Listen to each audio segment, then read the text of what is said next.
Hey guys, welcome to this new tutorial. In this one, we'll go over how to use the volume section. Let's get straight into it. To get into the volume section, you have to press on the volumes bar up top. First thing we see is an overview, volumes, traders, and leaderboard.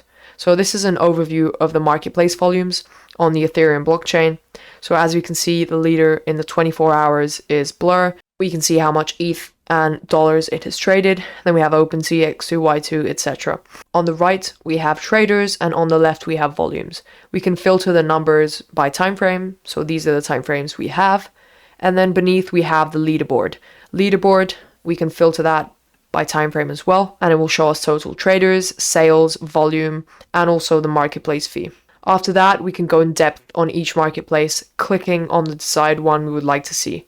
So let's start with OpenSea. If we click on OpenSea, we can see the volumes day by day, or week by week, month by month, etc., depending on the time frame we select. Hovering, we have a little box of information. On the right instead, we have sales, and we can filter that by time frame as well. Under that is amount of active traders in the selected time frame.